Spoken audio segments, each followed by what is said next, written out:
സിനിമയിൽ ഞാൻ വലുതായിട്ടൊന്നും, അതെന്ന് വെച്ചാൽ വലുതായിട്ടല്ല, തീരെ കാലുറപ്പിച്ചിട്ടില്ലാത്ത ഒരു കാലഘട്ടം 1984. അപ്പോൾ ഈ ഏതാനും ചില സിനിമകളിലൊക്കെ മുഖം കാണിച്ചിട്ടുണ്ടെന്നല്ലാതെ അതുകൊണ്ട് ജീവിക്കാനെന്നുള്ള ഒരു സംഭവമായിട്ടില്ലാത്ത ഒരു അവസ്ഥയിൽ നിൽക്കുകയാണ്. അപ്പോൾ നാട്ടിലുള്ള ഒരു പെൺകുട്ടിയുമായിട്ട് ഒരു പ്രണയമുണ്ടായി. ഈ സാമ്പത്തികമൊന്നും നോക്കിയിട്ടില്ലല്ലോ പ്രണയിക്കുന്നത്, പ്രണയിച്ച് പോവുകയാണല്ലോ. അങ്ങനെ ഒരു കാലഘട്ടത്തിൽ ആ കുട്ടിയെ കല്യാണം കഴിക്കാനായിട്ടുള്ള ഒരു തീരുമാനം എടുക്കാൻ ഞാൻ നിർബന്ധിതനായ ഒരു ഘട്ടം. അങ്ങനെ ആ സമയത്ത് ഇന്നസെൻ്റ്, ഡേവിഡ് കാച്ചപ്പള്ളി എന്ന് പറയുന്ന രണ്ടാളുകൾ ഒരു കഥ, ഒരു നുണക്കഥ എന്ന് പറയുന്ന ഒരു സിനിമ നിർമ്മിച്ചുകൊണ്ടിരിക്കുകയാണ്. അപ്പോൾ അതിൻ്റെ തിരക്കഥ എഴുതാൻ വേണ്ടി ഞാനൊരു സഹായിയായിട്ട് കൂടെ നിന്നിരുന്നു. പക്ഷേ ഈ കാലഘട്ടത്തിൽ എനിക്ക് തരാനായിട്ട് അവരുടെ കയ്യിൽ, രണ്ടുപേരുടെ കയ്യിലും ഒരു പൈസയും ഇല്ലായിരുന്നു. അങ്ങനെ ഞാനൊരു ദിവസം ഇന്നസെൻറ്റിനോട് പറഞ്ഞു, ഞാൻ നാട്ടിലേക്ക് പോവുകയാണ്, 2 ദിവസം കഴിഞ്ഞിട്ട് എൻ്റെ കല്യാണമാണ്. കല്യാണമോ? ഇത്ര പെട്ടെന്നോ? ഇത് നമ്മളിതൊന്നും ക്ഷണിക്കുന്നില്ലേ എന്ന് ചോദിച്ചു. ഞാൻ പറഞ്ഞു, അങ്ങനെ ആഘോഷമൊന്നുമില്ല, രജിസ്റ്റർ ഓഫീസിൽ വെച്ചിട്ടുള്ള കല്യാണമാണ്, അപ്പം ആരെയും ക്ഷണിക്കുന്നില്ല, എല്ലാവരോടും വിവരം പറയും, അങ്ങനെ ഉള്ളൊരു ചെറിയ പരിപാടിയാകുമ്പോൾ മാത്രമാണ് എന്ന് പറഞ്ഞപ്പോൾ, എപ്പോഴാണ് പോകുന്നത്? ഞാൻ പറഞ്ഞു, വൈകുന്നേരമാണ് പോകുന്നത്, വൈകുന്നേരത്തെ ട്രെയിനിന് പോകണമെന്നാണ് വിചാരിക്കുന്നത്.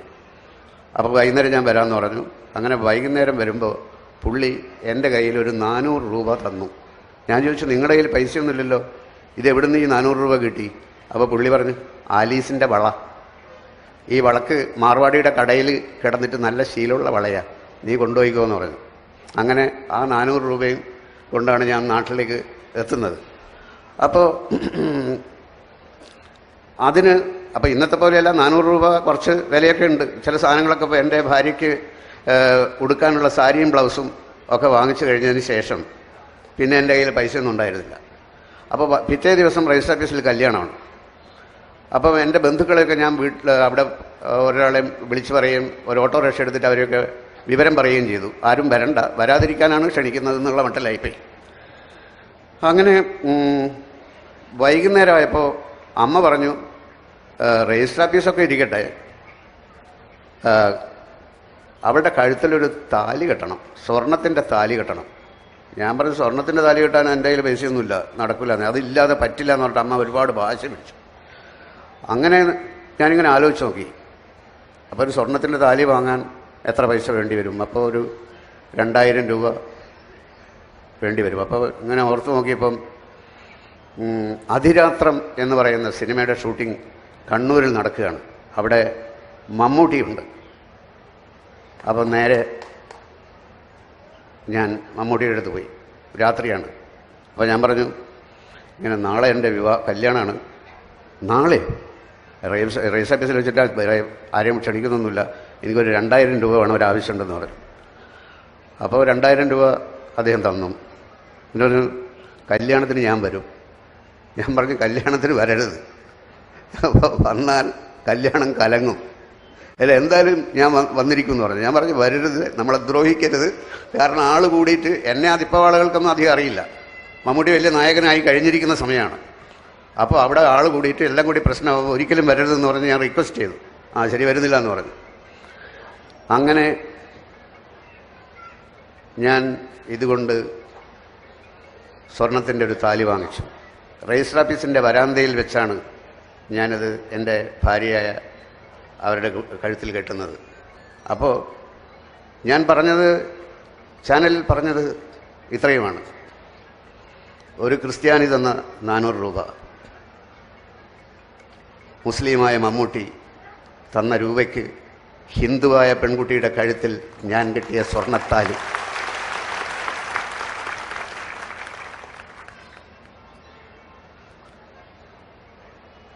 എന്ത് മതം, ആരുടെ മതം, എവിടെയുള്ള മതം, ഒന്നിലും നമ്മൾ വിശ്വസിക്കാതിരിക്കുന്നത് നല്ലത്, അല്ലെങ്കിൽ എല്ലാത്തിലും വിശ്വസിക്കണം.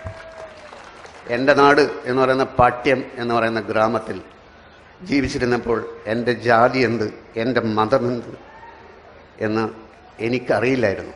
അവിടെ രാഷ്ട്രീയം മാത്രമേ ഉണ്ടായിരുന്നുള്ളൂ. ഞാൻ തിരുവനന്തപുരത്തൊക്കെ എത്തുമ്പോഴാണ് ജാതിയുണ്ട്, മതമുണ്ട് എന്നൊക്കെ അറിയുന്നത്. അവിടെ പേരുകൾ മാത്രമേ ഉള്ളൂ എൻ്റെ നാട്ടിൽ. അങ്ങനെയുള്ള ഒരു നാട്ടിൽ നിന്ന് വന്നയാളാണ് ഞാൻ. അപ്പോൾ എനിക്കറിയാം, എൻ്റെ അമ്മയുടെ വീട്ടിൽ അവിടെ ചുറ്റുപാടും എല്ലാം മുസ്ലിം കുടുംബങ്ങളാണ് ഉണ്ടായിരുന്നത്. ഞങ്ങൾ അങ്ങോട്ട് പോകുന്ന അവരിങ്ങോട്ട് വരുന്ന ഒരു കുടുംബം പോലെയാണ് കഴിഞ്ഞിരുന്നത്. പിന്നീട് എങ്ങനെയൊക്കെയോ ആരൊക്കെയോ രാഷ്ട്രീയ മുതലെടുപ്പ് നടത്താൻ വേണ്ടിയിട്ടൊക്കെ മനസ്സ് മാറ്റാൻ വേണ്ടി പലരും പലതും ചെയ്തിട്ടുണ്ടാവാം, അറിയില്ല. നമുക്കറിഞ്ഞുകൂടാത്ത ഒരുപാട് കാര്യങ്ങൾ, ഒരുപാട് മുതലെടുപ്പുകൾ. അല്ലാതെ മനുഷ്യൻ യഥാർത്ഥത്തിൽ പണ്ട് നമ്മുടെ നാട് എന്ന് പറയുന്നത് വളരെ മോശം ആയിരുന്നു. വിവേകാനന്ദൻ എന്ന് പറയുന്ന ആൾ കേരളം ഒരു ഭ്രാന്താലയമാണ് എന്ന് പറഞ്ഞത് എന്തുകൊണ്ടായിരുന്നു എന്ന് പലപ്പോഴും ഞാൻ ആലോചിച്ച് നോക്കിയിട്ടുണ്ട്. അപ്പോൾ എനിക്ക് മനസ്സിലായി, ചട്ടമ്പി സ്വാമികളുടെ ആത്മകഥ വായിച്ചപ്പോൾ അതിനകത്ത് തിരുവിതാംകൂർ ഭാഗത്തുണ്ടായിരുന്ന ജാതി വ്യവസ്ഥയെക്കുറിച്ച് പറഞ്ഞത് കേട്ടിട്ട് ഞാൻ അന്തം വിട്ടു പോയിട്ടുണ്ട്. അതായത് മറ്റൊന്നുമല്ല, ബ്രാഹ്മണൻ്റെ 32 അടി ദൂരത്ത് മാത്രമേ നായർക്ക് നിൽക്കാൻ പാടുള്ളൂ, അയിത്തം. നായരുടെ 32 അടി ദൂരത്ത് മാത്രമേ ഈഴവന് നിൽക്കാൻ പാടുള്ളൂ. ഈഴവൻ്റെ 32 അടി ദൂരത്ത് മാത്രമേ പൊലയന് നിൽക്കാൻ പാടുള്ളൂ, അയിത്തം. ഈ നായർക്ക് ബ്രാഹ്മണൻ്റെ 32 അടി ദൂരത്ത് നിൽക്കേണ്ടി വരുന്നതിൽ വളരെയധികം അമർഷമുണ്ട്. എങ്കിലും ഈഴവനെ കൃത്യമായി അവർ 32 അടി ദൂരത്ത് നിർത്തിയിരുന്നു. ഇതുതന്നെയാണ് ഈഴവൻ്റെയും അവസ്ഥ. നായരോടും ബ്രാഹ്മണനോടും അമർഷമുണ്ട്, പക്ഷെ പൊലയനെ 32 അടി ദൂരത്ത് തന്നെ നിർത്തിയിരുന്നു. അങ്ങനെ ഒരു വൃത്തികെട്ട സംസ്കാരത്തിൽ നിന്ന് വൃത്തികെട്ട അവസ്ഥയിൽ നിൽക്കുന്ന കേരളത്തെ നോക്കി വിവേകാനന്ദൻ ഭ്രാന്താലയം എന്ന് വിളിച്ചതിൽ യാതൊരു തെറ്റുമില്ല. അപ്പോൾ അവിടുന്നൊക്കെ കേരളം മാറി, അവിടുന്നൊക്കെ കേരളം രക്ഷപ്പെട്ടു.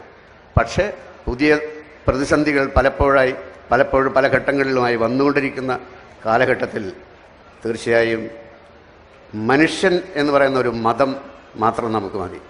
അതായത് എൻ്റെ നാട്ടിൽ, അതായത് ചെറുപ്പത്തിൽ എൻ്റെ വീട്ടിൽ നിന്ന് എൻ്റെ അച്ഛൻ കമ്മ്യൂണിസ്റ്റുകാരനായിരുന്നു, അമ്മ കോൺഗ്രസ് ആയിരുന്നു.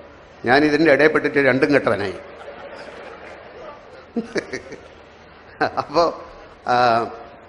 അച്ഛനും അമ്പലത്തിൽ പോകില്ല, അമ്മയും പോകില്ല, ഞങ്ങൾ ആരും പോകാറില്ല. ഞങ്ങൾക്ക് അങ്ങനെ ഒരു ശീലമേ ഇല്ല. അപ്പോൾ അങ്ങനെ ദൈവവിശ്വാസം അങ്ങനത്തെ സംഭവങ്ങളൊന്നും നമ്മളെ ബാധിച്ചതേയില്ല. പക്ഷെ ഞാൻ ആദ്യമായിട്ട് ഒരു സിനിമ ഷൂട്ട് ചെയ്യാൻ വേണ്ടി ശബരിമലയിൽ പോകേണ്ടി വന്നു. ചിന്താവിഷ്ടിയായ ശ്യാമള എന്ന് പറയുന്ന സിനിമ. അപ്പോൾ ഞാൻ അഭിനയിക്കുകയും ഞാൻ ഡയറക്റ്റ് ചെയ്യുകയും ചെയ്യുന്ന സിനിമയാണല്ലോ. അപ്പോൾ അതിൻ്റെ ഒരു ഷൂട്ടിങ്ങിൻ്റെ ബ്രേക്ക് ടൈമിൽ പോലീസ് ഉദ്യോഗസ്ഥന്മാർ അവരും ദീക്ഷയൊക്കെ എടുത്തിട്ട് നോമ്പൊക്കെ എടുത്തിട്ട് വന്നിരിക്കുകയാണ്. അപ്പോൾ ഒരു ബ്രേക്ക് ടൈമിൽ എന്നോട് ചോദിച്ചു, തൊഴുതോ? ഞാൻ പറഞ്ഞു ഇല്ല. തൊഴണ്ടേ? ഞാൻ പറഞ്ഞു വേണ്ട. ഇവിടം വരെ വന്നിട്ട് തൊഴാതെ പോവുകയെ. അപ്പോൾ എനിക്ക് മനസ്സിലായി പുള്ളി ഒരു തീവ്രവാദിയാണ്. അപ്പോൾ തർക്കിക്കാൻ നിന്നിട്ട് കാര്യമില്ല എന്ന് മനസ്സിലായിരുന്നു. ഞാൻ പറഞ്ഞു അതല്ല, ഞാൻ വ്രതമൊന്നും എടുത്തിട്ടില്ല. ഈ താടി കണ്ടില്ലേ, ഒട്ടിച്ച താടിയാണ്. ആ ക്യാരക്ടർ ചെയ്യാൻ വേണ്ടി ഒട്ടിച്ചു വെച്ച താടിയാണ്. അപ്പോൾ ഈ വ്രതമൊക്കെ എടുത്ത് വരുന്ന, നിഷ്ഠയോടുകൂടി വരുന്ന ആൾക്കാരുടെ ഇടയിൽ ഞാൻ ഒന്നും ചെയ്യാതെ പോയി തൊഴുന്നത് ശരിയല്ലല്ലോ. അപ്പോൾ അദ്ദേഹം പറഞ്ഞു അതൊക്കെ അയ്യപ്പൻ അറിയാം. അവിടെ പിന്നെ വേറെ തർക്കിക്കാൻ പറ്റില്ല എന്ന് മനസ്സിലായപ്പോൾ ഞാൻ പറഞ്ഞു എന്നാൽ തൊഴാം എന്ന് പറഞ്ഞു. അങ്ങനെ ഞാൻ തൊഴാൻ പോയി. ഇപ്പോൾ വ്രതമൊക്കെ എടുത്തിട്ടുള്ള ആൾക്കാരെ ഒരു സെക്കൻഡ് പോലും തൊടാൻ അനുവദിക്കാതെ പിടിച്ച് തള്ളിക്കൊണ്ടിരിക്കുക. ഇതൊന്നും ചെയ്യാത്ത എന്നെ ഞാനങ്ങോട്ട് മാറിയോ എത്ര നേരം വേണമെങ്കിലും തൊഴുതോളൂ എന്ന് പറയാണ്. അപ്പോൾ ഈ ചിന്താവിഷ്ടിയായ ശ്യാമള എന്ന് പറയുന്ന സിനിമ കണ്ടിട്ടുള്ളവർക്ക് മനസ്സിലാവും. നമ്മുടെ അതിനകത്ത് ദൈവം എന്ന് പറയുന്നത്, അതിനെപ്പറ്റിയുള്ള ഡെഫിനേഷൻ നന്മയാണ്, സ്നേഹമാണ്, നാം ചെയ്യുന്ന സൽപ്രവൃത്തികളാണ് ദൈവം എന്നൊക്കെ. അതൊക്കെ എൻ്റെ ആശയമാണ്. എൻ്റെ ആശയം എന്ന് വെച്ചാൽ ഞാൻ വിശ്വസിക്കുന്ന. ഇപ്പം പല ദൈവത്തെക്കുറിച്ച് പറയുകയല്ല, ദൈവത്തിൻ്റെ ഏറ്റവും എനിക്കിഷ്ടപ്പെട്ട ഒരു ജെറാൾഡ് റൂഡ് എന്ന് പറയുന്ന ഒരു തത്വചിന്തകൻ്റെ ഒരു വാക്ക് അടുത്ത കാലത്തല്ല, ഒരു 1-2 വർഷം മുമ്പാണ് ഞാൻ വായിച്ചത്. അദ്ദേഹം പറയുന്നത്, ദൈവമുണ്ടോ എന്നെനിക്കറിയില്ല, ഇല്ലാതിരിക്കുന്നതാണ് ദൈവത്തിൻ്റെ അന്തസ്സിന് ഏറ്റവും നല്ലത്. അപ്പോൾ നിങ്ങളെ ദൈവവിശ്വാസി ആക്കാനൊന്നും പറയുന്നതല്ല, ഞാൻ യുക്തിവാദിയുമല്ല, എനിക്ക് അതിലും വിശ്വാസമില്ല. പക്ഷേ നമ്മൾ ചെയ്യുന്ന പ്രവൃത്തികളെല്ലാം നല്ലതാണെങ്കിൽ ആ പ്രവൃത്തിയിലെല്ലാം ദൈവമുണ്ടാവും എന്ന് വിശ്വസിക്കുന്നതാണ് ഏറ്റവും നല്ലത് എന്ന് ഞാൻ കരുതുന്നു.